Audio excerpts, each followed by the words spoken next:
కీర్తన 46 మన ధ్యానము. ఈ కీర్తనలో మనము ఒక 10 అంటే 1 నుంచి 1, 5, 7, 10 వచనాలు మనం చూసినట్లయితే, దేవుడు మనకు ఆశ్రయమును దుర్గమునై ఉన్నాడు. ఆపత్కాలంలో ఆయన నమ్ముకొనదగిన సహాయకుడు. తర్వాత చూస్తే కావున మనం భయపడము. ఈ మాటలు ఇవన్నీ కూడాను ఈ ఈ ఈ 4 వచనాలు నేను చదవబోయేవి. ఇవన్నీ కూడా దేవుడు మనకి నమ్మదగిన వాడుగా ఉన్నాడు కనుక మనం దేనికి భయపడనక్కర్లేదు. మనం ధైర్యంగా ఉండొచ్చు. మనం అంటే చింతకు గురి కావాల్సిన అవసరం లేదు అని మనకు తెలియజేసినట్లుగా చూస్తాం. ఎలా అంటే చూడండి, దేవుడు ఆ పట్టణంలోనున్నాడు, దానికి చలనం లేదు.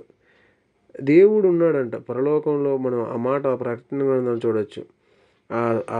ఆ ప్రదేశం పరలోకం అనేది చలనం లేదు అనే మాట చూడొచ్చు.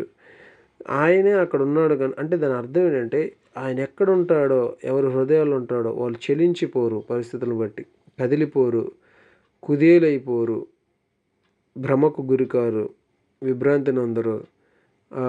ఇటు అటు గాలి కొట్టుపోనట్లు, పడిలేసే కెరటాల్లాగా ఇటు అటు వెళ్ళిపోకున్నట్లు, కంచెరగాడిదల వలె, బుద్ధి జ్ఞానం లేని గుర్రాల వలె ఇటు అటు వెళ్ళిపోకున్నట్లు, చలనం లేకుండా అంటే స్థిరంగా అటువంటి పరిస్థితుల్లో స్థిరంగా ఉంటారు. నీతిమంతులు స్థిరంగా ఉంటారు అన్నట్లు. దుష్టుడు పారిపోతాడు, వీరైతే గర్జించే సింహం వలె నీతిమంతులు సింహం వలె ధైర్యంగా ఉంటారని లేఖనం చూస్తాం. రైట్. సో సైన్యములకు అధిపతి యొక్క యెహోవా మనకు తోడైనాడు. దేవుడు మనకు ఆశ్రయమై ఉన్నాడు. మరి అదే మాట మనకి ఆయన తోడై ఉన్నాడు. మనకు ఆయన ఆశ్రయం అంటే ఒక సమస్య వచ్చినప్పుడు ఒక చుట్టూ వాతావరణం అనేది మనకు అనుకూలంగా లేనప్పుడు మనం దాగు చోటై ఉన్నాడు. మన కొండ, కోట, కేడెము, దుర్గమై ఉన్నాడు. అందుకే ఆయన మనకు ఆశ్రయమై ఉన్నాడు. ఆశ్రయం అంటే ఏంటి? ఒక హౌస్. దాంట్లోకి వెళ్ళినప్పుడు చుట్టూ ఉండే వాతావరణ ప్రభావం మనల్ని ఏమీ చేయలేదు. కనుక మీరు ఉన్న పరిస్థితిని బట్టి మీరు కంగారు పడిపోక, బెంబేలెత్తిపోక ఊరకుండడి. ఈ మాట మనము మోషేతో చెప్పినట్లు చూడగలం. ఎదుట ఎర్ర సముద్రం, వెనక ఫరో సైన్యం ఉన్నప్పుడు వీళ్ళు భయంకరమైనటువంటి భయాందోళనకు గురవుతారు. అప్పుడు చెప్పిన మాటలు అది. ఊరకుండడి, నేనే దేవుడిని తెలుసుకునడి అనేటట్లుగా ఉంటుంది. బీ కామ్ అంటే నేనున్నాను మీకు అనేటటువంటి మంచి మాట అక్కడ కనబడుతుంది. తర్వాత చూసినట్లయితే ఇప్పుడు మళ్ళీ మొదటి వచనంకి వచ్చి చూద్దాం. దేవుడు మనకు ఆశ్రయమును దుర్గమునై ఉన్నాడు. అంటే ఇటువంటి దేవుడుగా ఉన్నాడు కనుక మనము భయపడము.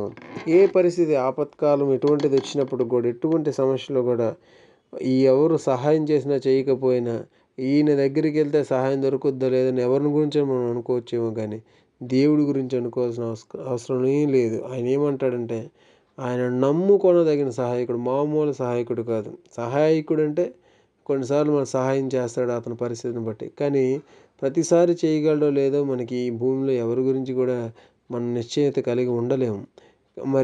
మన ఫ్యూచర్ ఎలా ఉండబోతుంది? ఆ సమయంలో మనకు ఎవరు సహాయం చేస్తారంటే యేసు ప్రభువు. ఈ యేసు ప్రభువు నమ్ముకొనదగిన సహాయకుడు. నువ్వు ఎటువంటి దట్టు ఆపత్కాలం, నీ యొక్క డిఫికల్ట్ టైమ్స్లో, నీ యొక్క కంఫర్టబుల్ టైమ్స్లో కాదు, డిఫికల్ట్ టైమ్స్లో మరి కూడా ఆయన నమ్మదగినటువంటి దేవుడిగా ఉన్నాడు, నమ్ముకొనదగిన సహాయంగా ఉన్నాడు. ఎంత మంచి మాట. తర్వాత కావున మనము భయపడనక్కర్లేదు. ఒకసారి నాకు నిర్గమకాండము 14వ అధ్యాయం మనము ఒకవైపు చూడాలని, ఒకసారి చూడాలని.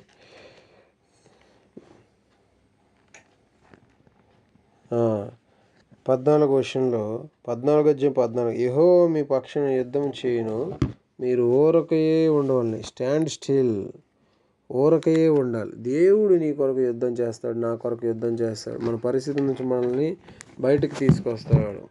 సో మనము ఒకవేళ ఆధ్యాత్మికంగా మనము కృంగిపోయిన, పడిపోయిన స్థితిలో ఉన్నప్పుడు కూడా మనల్ని బలపరిచే మాటలు ఇవి.